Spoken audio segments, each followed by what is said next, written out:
Party കോൺഗ്രസിൻ്റെ മുന്നോടിയായി നമ്മുടെ പാർട്ടിയുടെ ബ്രാഞ്ച് ലോക്കൽ സമ്മേളനങ്ങൾ പൂർത്തീകരിച്ച് ഏരിയ സമ്മേളനത്തിലേക്ക് കടക്കുകയാണ്. ഏരിയ സമ്മേളനം ഏറെക്കുറെ ഒരു 40% നമ്മുടെ സംസ്ഥാനത്ത് നടന്നു കഴിഞ്ഞു. ഇത്തവണത്തെ ഏരിയ സമ്മേളനം നടക്കുമ്പോഴുള്ളൊരു പ്രത്യേകത,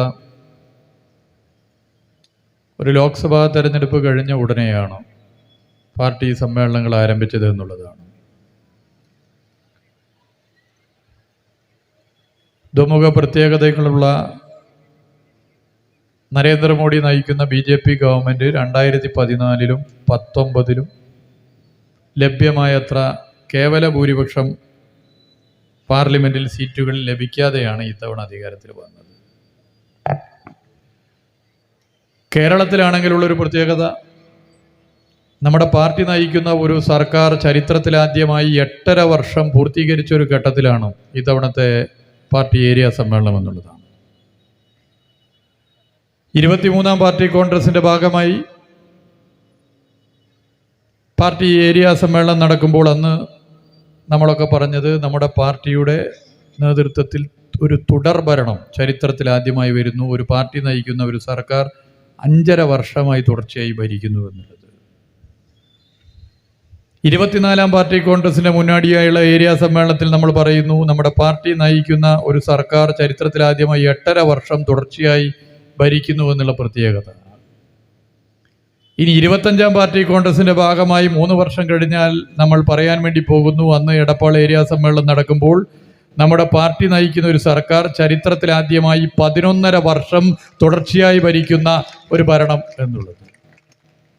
ഇത് എന്തെങ്കിലും അഹങ്കാരത്തിൻ്റെ ഭാഗമായിട്ടോ അതല്ലെങ്കിൽ ധിക്കാരത്തിൻ്റെ ഭാഗമായിട്ടോ പറയുന്നതല്ല. എനിക്ക് നിങ്ങൾക്കും അറിയാം, ജനങ്ങൾ എങ്ങനെയാണോ സംസ്ഥാന രാഷ്ട്രീയത്തെക്കുറിച്ച് വിലയിരുത്തി സംസ്ഥാനത്ത് നമ്മൾ തന്നെ ഭരിക്കണം, അതാണ് എല്ലാ നിലയിലും സുരക്ഷ ഉറപ്പുവരുത്തുവാൻ നല്ലത് എന്ന് ചിന്തിക്കുന്നു എന്നുള്ളത് തന്നെയാണ്.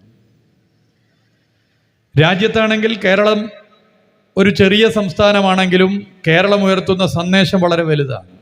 ഒരു ബദലാണ് ഉയർത്തുന്നത്. രാജ്യം ഭരിക്കുന്ന കേന്ദ്ര സർക്കാരിനെതിരെ ഒരു ബദൽ നമ്മുടെ സംസ്ഥാന സർക്കാർ ഉയർത്തുന്നു എന്നുള്ളത് ചെറിയ കാര്യമല്ല, വലിയ കാര്യമാണ്. കേരളം ചെറുതാണെങ്കിലും കേരളത്തിലെ സംസ്ഥാന സർക്കാരിൻ്റെ ഭരണ ഇടപെടലുകൾ ഇന്ത്യക്കൊരു വലിയ കാര്യമാണ്, ഒരു ബദലാണ്, ഒരു ആൾട്ടർനേറ്റീവാണ്. ദ്വിമുഖ പ്രത്യേകതകൾ നിറഞ്ഞ ഭരണമാണ് കേന്ദ്രത്തിൽ എന്നുള്ളത് ഞാൻ തുടക്കത്തിൽ പറഞ്ഞു. ഒരു ഭാഗത്ത് നവ ഉദാരവൽക്കരണ നയം നടപ്പിലാക്കുന്നു, അതോടൊപ്പം മതവർഗീയത ആളി കത്തിക്കാനുള്ള വലിയ ശ്രമമാണ് നടത്തിക്കൊണ്ടിരിക്കുന്നത്. മതവർഗീയത ആളിക്കത്തിക്കാനുള്ള വലിയ ശ്രമം നടത്തുന്നതിൻ്റെ പിന്നിലും കൃത്യമായ ഒരു രാഷ്ട്രീയ അജണ്ടയുണ്ട്. അജണ്ട ജനങ്ങളെ ഭിന്നിപ്പിക്കുക, യഥാർത്ഥ അജണ്ടകളിൽ നിന്നും വഴിമാറുക എന്നുള്ളതാണ്.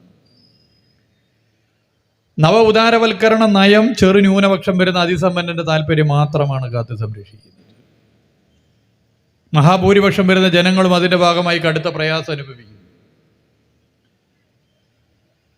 എല്ലാ മേഖലകളിലും അത്തരത്തിലുള്ള സമീപനമാണ് പൊതുവെ സ്വീകരിക്കുന്നത്. അതിൻ്റെ കാര്യത്തിൽ BJPയും കോൺഗ്രസും തമ്മിൽ വലിയ വ്യത്യാസമില്ല. കോൺഗ്രസ്സാണ് ഈ നയം കൊണ്ടുവന്നത്. നരസിംഹറാവു പ്രധാനമന്ത്രിയായപ്പോൾ കോൺഗ്രസ് ഭരിച്ച ഘട്ടങ്ങളിലൊക്കെ ഈ നയം പിന്തുടർന്നു. 1ാം UPA ഗവൺമെൻറ്റിന് നമ്മുടെ പൊതുമിനിമം പരിപാടിയെ പിന്തുണച്ച ഘട്ടത്തിലൊഴികെ 2ാം UPA ഗവൺമെൻറ്റിൽ പരിപൂർണമായി ഈ നയമാണ് പിന്തുടർന്നത്. BJP വാജ്പേയി പ്രധാനമന്ത്രിയായി ഭരിച്ചപ്പോഴും നരേന്ദ്രമോദി പ്രധാനമന്ത്രിയായി ഭരിക്കുമ്പോഴും നവ ഉദാരവൽക്കരണ നയം നടപ്പിലാക്കുന്നു. ലോകത്ത് അമേരിക്കൻ സാമ്രാജ്യത്വത്തിൻ്റെ നേതൃത്വത്തിൽ ഈ നയം വളരെ ബോധപൂർവം നടപ്പിലാക്കുന്നു. പ്രത്യേകിച്ച് ഇനി ട്രംപ് പുതുവർഷാരംഭത്തിൽ അധികാരമേൽക്കുന്നതോടെ അത് കൂടുതൽ ശക്തമായി മുന്നോട്ട് പോകും.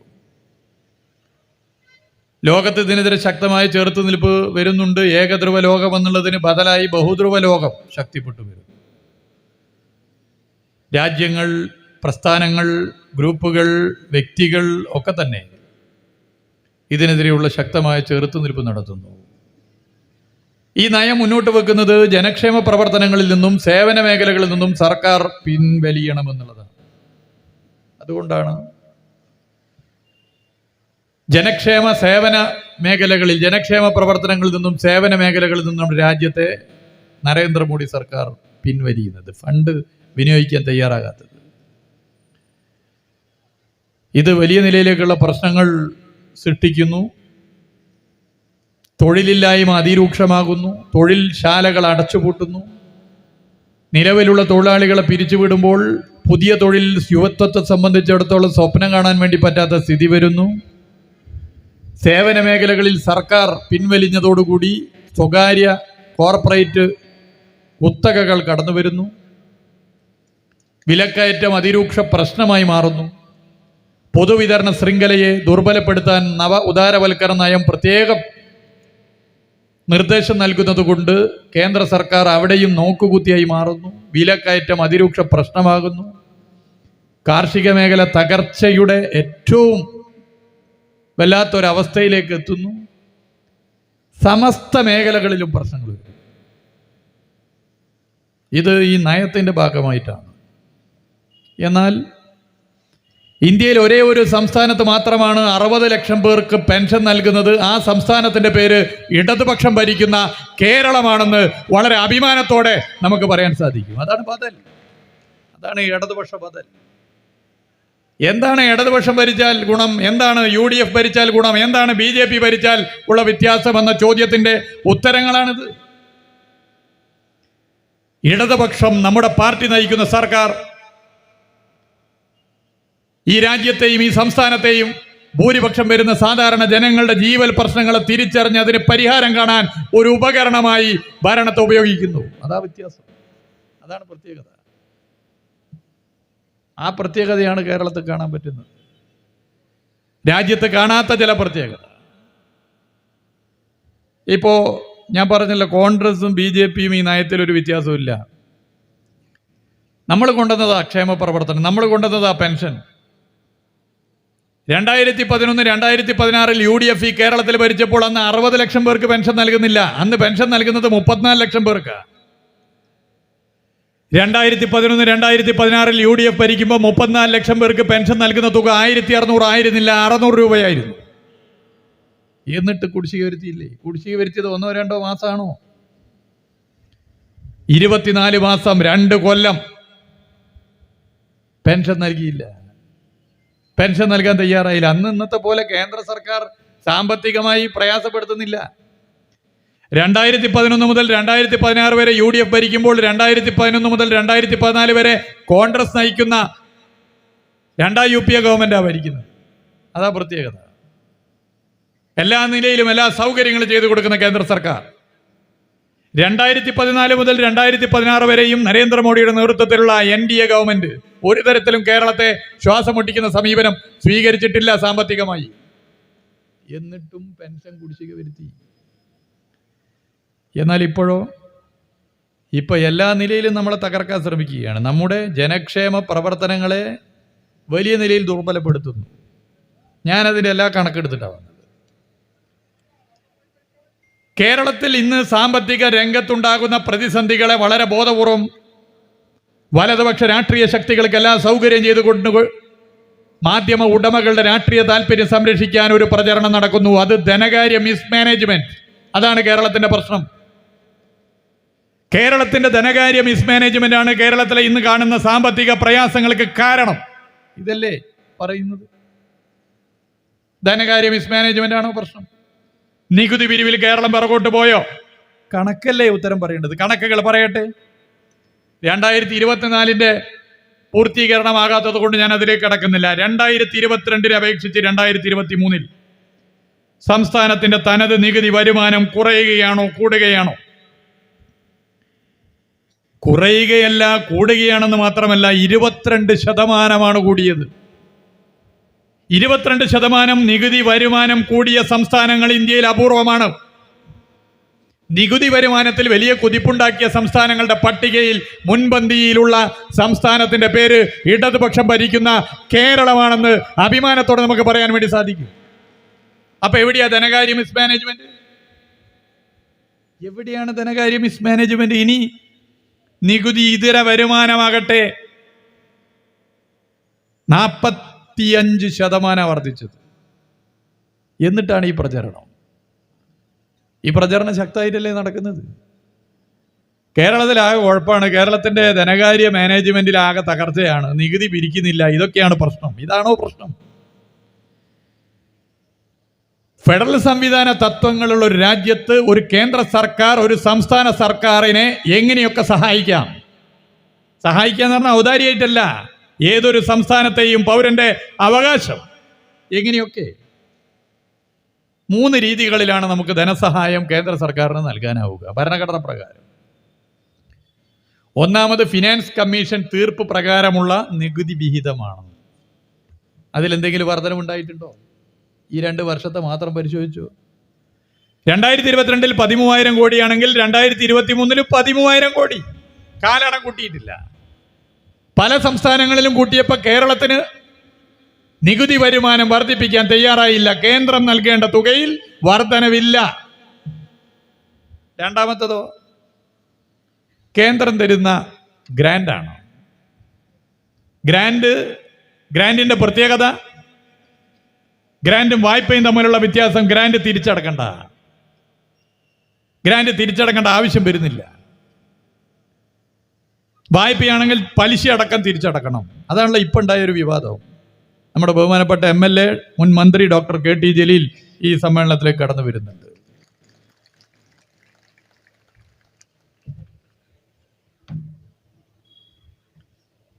ഇപ്പം ഉണ്ടായൊരു വിവാദം, അന്താരാഷ്ട്ര വിഴിഞ്ഞം തുറമുഖ പദ്ധതി. അന്താരാഷ്ട്ര തുറമുഖ പദ്ധതികൾക്ക് കേന്ദ്ര സർക്കാർ ഗ്രാന്റ് നൽകുക പതിവാണ്. എന്നാൽ വിഴിഞ്ഞം അന്താരാഷ്ട്ര തുറമുഖ പദ്ധതിക്ക് ഗ്രാന്റ് നൽകുമെന്ന് ഉറപ്പ് നൽകി പിന്നെ പറയുന്നത് ഗ്രാന്റ് അല്ല, വായ്പയാണ്. സംസ്ഥാന സർക്കാർ പലിശ അടക്കം തിരിച്ചടക്കണം. ഇതെന്ത് ന്യായം? അപ്പോഴാണ് നമ്മൾ ഗ്രാന്റ് എന്താണെന്ന് പൊതുവെ പരിശോധിക്കുന്നത്. സംസ്ഥാന സർക്കാരിന് കേന്ദ്ര സർക്കാർ ഗ്രാന്റ് ഇനത്തിൽ 2022 നൽകിയത് 30,000 കോടി. എല്ലാ സംസ്ഥാനങ്ങൾക്കും 1 വർഷം കഴിഞ്ഞപ്പോൾ ഗ്രാന്റ് ഇനത്തിൽ ഫണ്ട് കൂടുതൽ കൊടുത്തപ്പോൾ കേരളത്തിന് 2023 30,000 കോടിയിൽ നിന്നും 27,000 കോടിയായി 3,000 കോടി രൂപ വെട്ടിക്കുറച്ചു. ഗ്രാന്റ് ഇനത്തിൽ 10% വെട്ടിക്കുറക്കുക. ഇതിവിടെ ചർച്ച ചെയ്യപ്പെടുന്നുണ്ടോ? മൂന്നാമത്താണ് പ്രധാന പ്രശ്നം.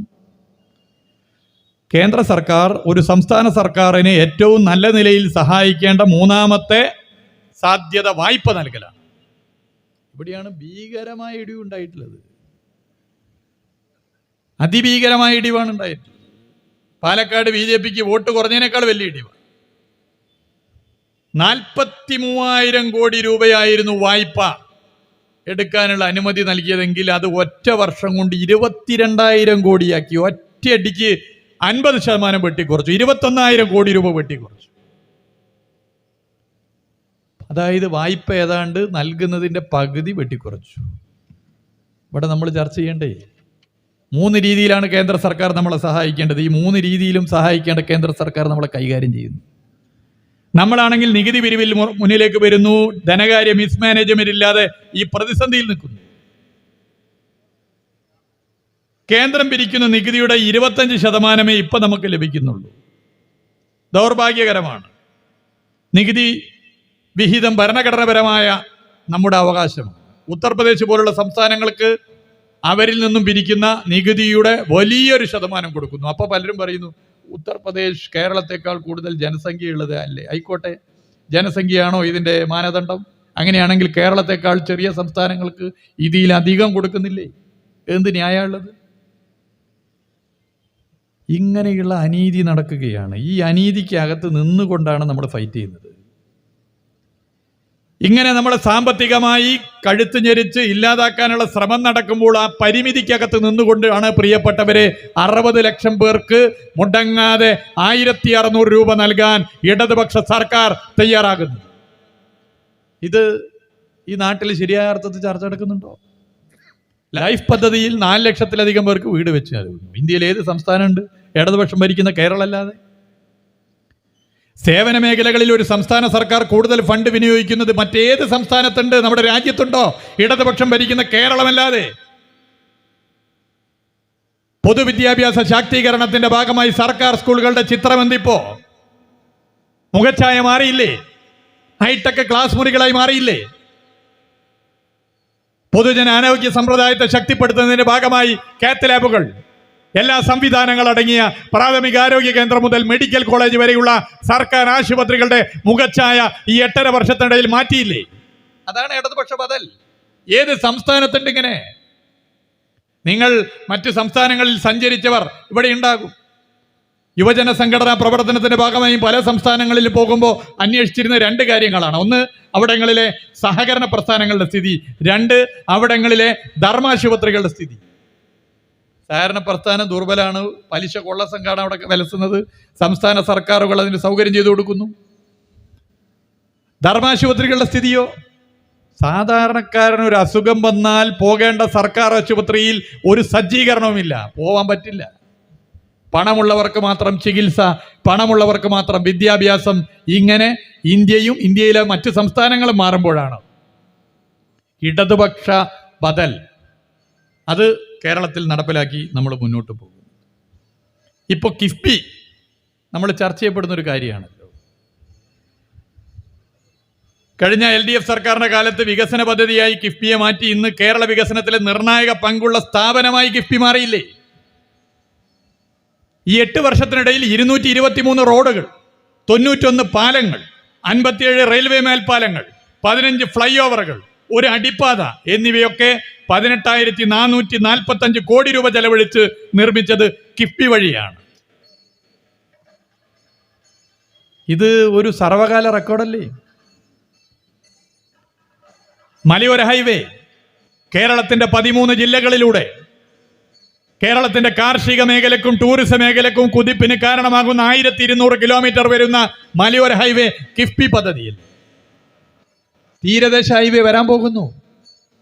കേരളത്തിലെ 9 ജില്ലകളിലൂടെ കാസർഗോഡ്, കണ്ണൂർ, കോഴിക്കോട്, മലപ്പുറം, തൃശ്ശൂർ, എറണാകുളം, ആലപ്പുഴ, കൊല്ലം, തിരുവനന്തപുരം.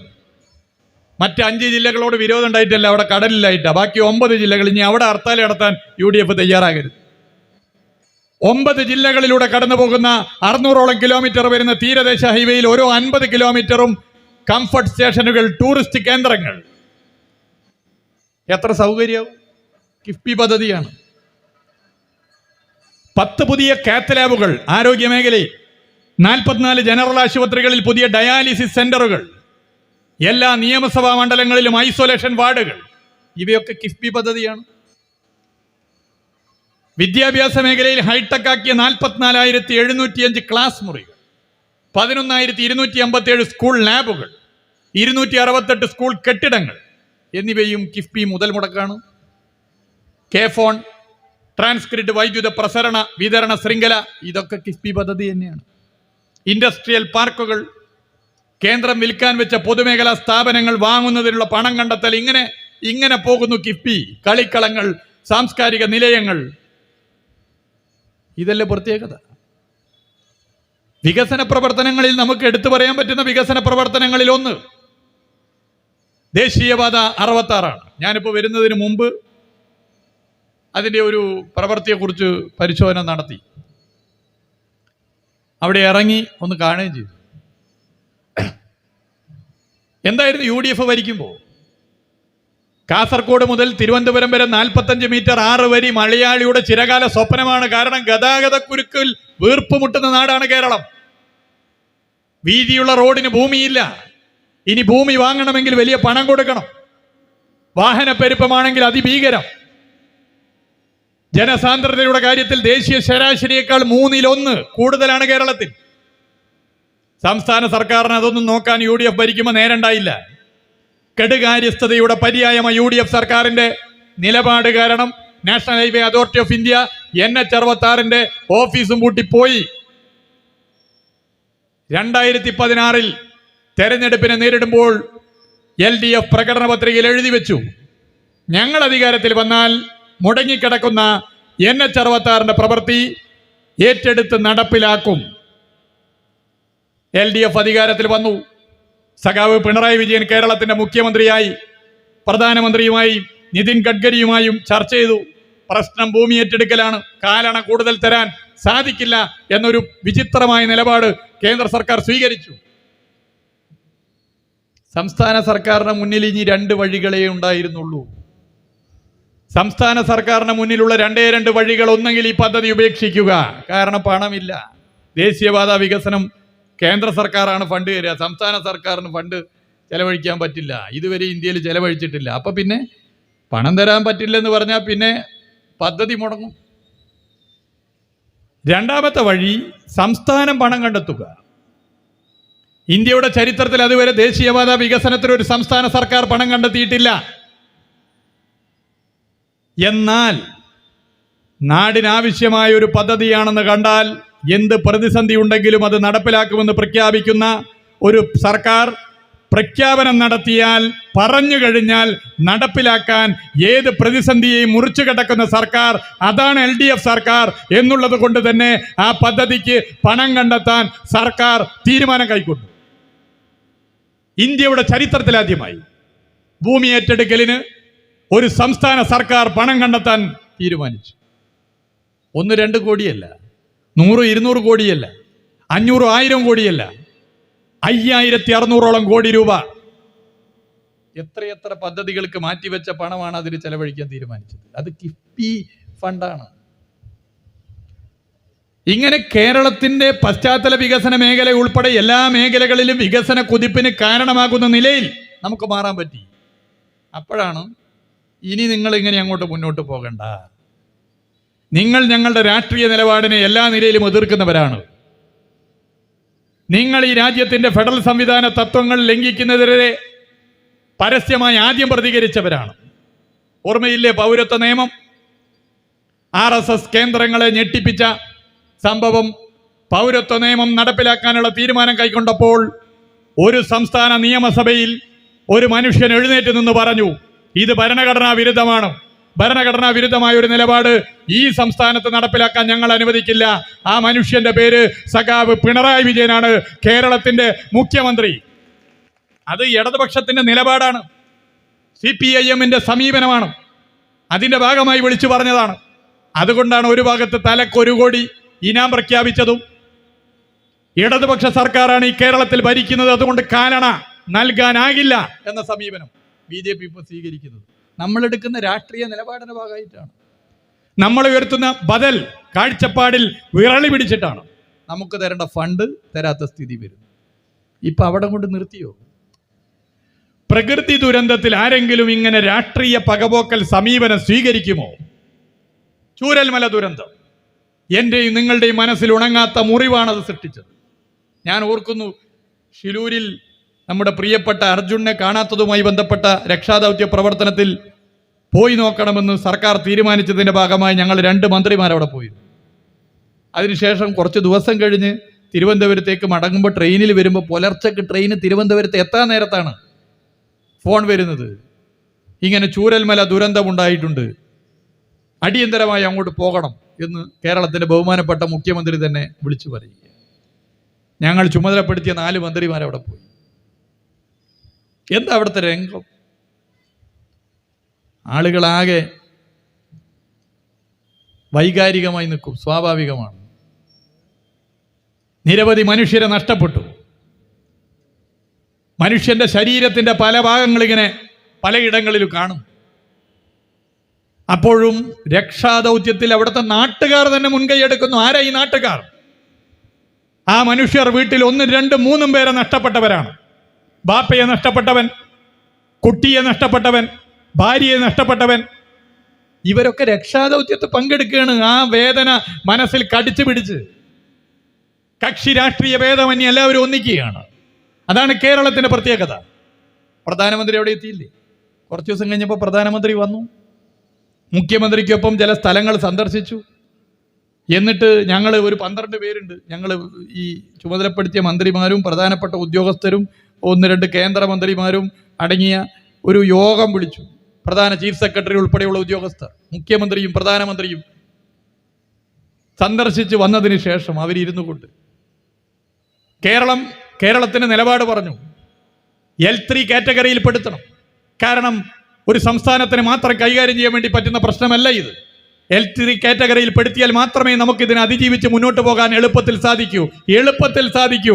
ഞാൻ അടിവരയിട്ട് പറയുന്നു, സാധിക്കില്ല എന്ന് പറയുന്നില്ല. ആര് എങ്ങനെയൊക്കെ എതിർക്കാൻ ശ്രമിച്ചാലും ചൂരൽമലയിലെ ജനങ്ങളെ കൈപിടിച്ചുയർത്താൻ ഇടതുപക്ഷ സർക്കാർ ഈ സംസ്ഥാനത്തുള്ള കാലത്തോളം മുന്നോട്ട് പോകും. ഒരു സംശയമില്ല. പ്രധാനമന്ത്രി എന്തെങ്കിലും പറഞ്ഞു? പ്രധാനമന്ത്രി അതിനെ എതിർത്തോ? അതിതീവ്ര ദുരന്തമായി പ്രഖ്യാപിക്കുന്ന സംസ്ഥാന സർക്കാരിന്റെ അഭ്യർത്ഥനയെ ഖണ്ഡിച്ചു, അതിനെതിരെ പറഞ്ഞു. ഒന്നും പറഞ്ഞില്ലെന്ന് മാത്രമല്ല, പ്രധാനമന്ത്രി പറഞ്ഞ എന്താ? അതിവൈകാരികമായി പ്രധാനമന്ത്രി സംസാരിച്ചിട്ട് പറഞ്ഞു, എല്ലാ നിലയിലും ഇടപെടും. അദ്ദേഹത്തിൻ്റെ സംസാരം കേട്ടപ്പോൾ പലരും, അദ്ദേഹത്തെ ശരിയായ അർത്ഥത്തിൽ മനസ്സിലാക്കാത്ത പലരും വിചാരിച്ചു നാളെ തന്നെ കോടികൾ ഇങ്ങോട്ട് പോകും. മാസം 4 കഴിഞ്ഞു ചൂരൽമല ദുരന്തം കഴിഞ്ഞിട്ട്. കാലണ കിട്ടിയില്ല കേരളത്തിന്, കാലണ. മുൻ കേന്ദ്രമന്ത്രി BJPയുടെ ദേശീയ നേതാവ് ശ്രീ V മുരളീധരൻ പറഞ്ഞതുപോലെ ഏതെങ്കിലും 3 വാർഡിലെ ഒരു ചെറിയ പ്രശ്നമല്ല. 400-ലധികം മനുഷ്യർ മരിച്ച, കെട്ടിടങ്ങൾ തകർന്ന, സ്കൂൾ കെട്ടിടങ്ങൾ ഉൾപ്പെടെ തകർന്ന, റോഡുകൾ തകർന്ന, പാലങ്ങൾ തകർന്ന, കൃഷിനാശം സംഭവിച്ച ഒരു നാട് തന്നെ ഇല്ലാതായ, ഇന്ത്യ ഈ അടുത്ത കാലത്ത് കാണാത്ത അത്ര ഭീകരമായ ഒരു ദുരന്തം. കാലട തന്നില്ല. എന്നിട്ട് അതിനെതിരെയും പ്രചരണം. എന്തൊക്കെ പ്രചരണം നടത്തുന്നു? ഏതൊക്കെ നിലയിലുള്ള പ്രചരണം നടത്തുന്നു? ഒരു പ്രചരണം എന്താ? വിശദമായ കണക്ക് നൽകിയില്ല. ഇതല്ലേ ചിലർ ഏറ്റുപിടിക്കുന്നത്? BJP കേന്ദ്രത്തിൽ നിന്ന് ഉയരുന്ന ഇത്തരം പ്രചരണം ഏറ്റുപിടിക്കുന്നത് ഇവിടുത്തെ മുസ്ലിം ലീഗിന്റെ നേതാക്കന്മാരും ഇവിടുത്തെ കോൺഗ്രസിന്റെ നേതാക്കന്മാരുമല്ലേ? അതനുസരിച്ച് ഒരു പരിശോധന നടത്തി നോക്കൂ. നഷ്ടത്തിന്റെ പ്രാഥമിക കണക്കെടുത്ത് വിശദമായ മെമ്മോറാണ്ടം കേന്ദ്ര സർക്കാരിന് കൃത്യമായ സമയത്ത് തന്നെ സമർപ്പിച്ചു. ആദ്യം സമർപ്പിച്ചപ്പോൾ 1202 കോടി രൂപയുടെ നഷ്ടം സംബന്ധിച്ച വിശദമായ നിവേദനം സമർപ്പിച്ചു. എന്താ നമ്മൾ മുന്നോട്ട് വെച്ച 3 പ്രധാനപ്പെട്ട കാര്യങ്ങൾ, 3 പ്രധാനപ്പെട്ട ആവശ്യങ്ങൾ? ആദ്യം, ദേശീയ ദുരന്ത പ്രതികരണ നിധിയുടെ മാനദണ്ഡം അനുസരിച്ച് ഡിസാസ്റ്റർ ഓഫ് സിവിയർ നേച്ചറായി പ്രഖ്യാപിക്കണം.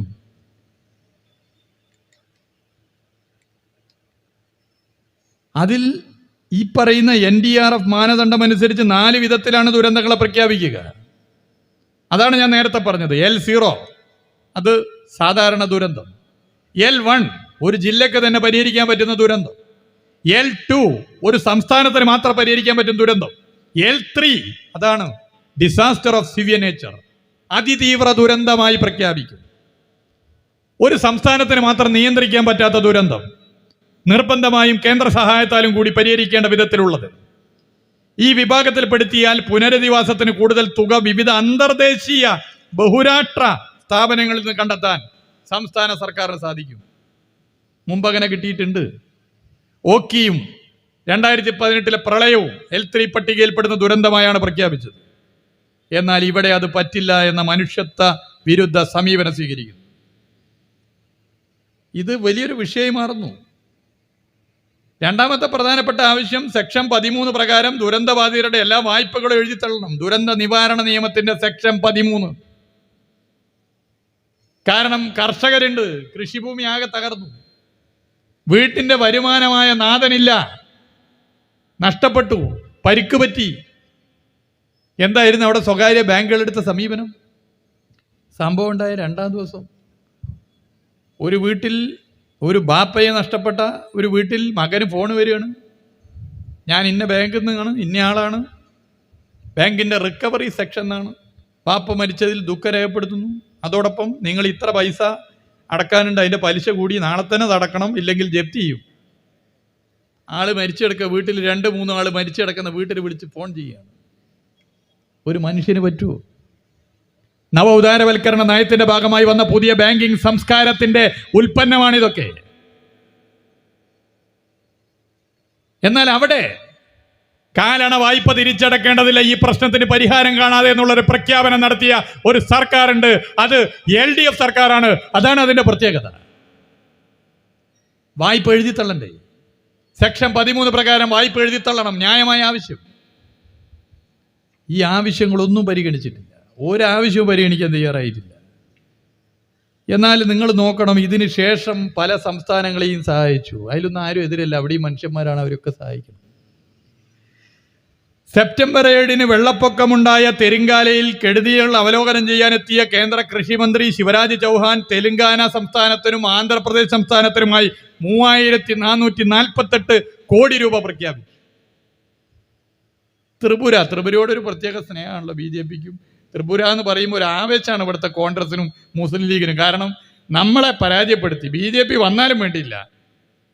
ഗുജറാത്തിൽ കോൺഗ്രസ് പരാജയപ്പെട്ടപ്പോൾ പകരം BJP വിജയിച്ചപ്പോൾ ആഹ്ലാദിച്ചവരല്ല നമ്മൾ.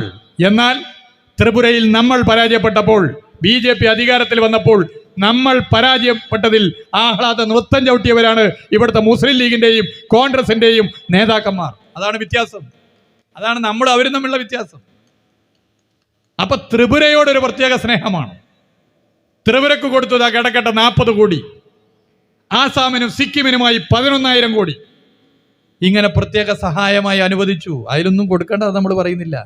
എന്നാൽ അതിലുമൊക്കെ കാഷ്വാലിറ്റി കൂടുതലുള്ള ചൂരൽമല ദുരന്തത്തിന് ഈ നിമിഷം വരെ കാലണ തരാൻ തയ്യാറായിട്ടില്ല. ഇത് ന്യായമാണോ? ഈ വർഷം മാത്രം 9,044 കോടി രൂപ കേന്ദ്ര സർക്കാർ ദുരന്ത പ്രതികരണ നിധിയിൽ നിന്ന് 21 സംസ്ഥാനങ്ങൾക്കായി നൽകി. ഇക്കൂട്ടത്തിലും കേരളമില്ല. ഇത് ന്യായമാണോ? പ്രിയപ്പെട്ട മുസ്ലിം ലീഗിന്റെ, ഇന്ത്യൻ നാഷണൽ കോൺഗ്രസിന്റെ നേതൃത്വത്തിലും അല്ലാതെയും പ്രവർത്തിക്കുന്നവരെ, ഇതിലെല്ലാവരും ഒന്നിക്കേണ്ടിയിരുന്നില്ലേ? ഒന്നിച്ചോ?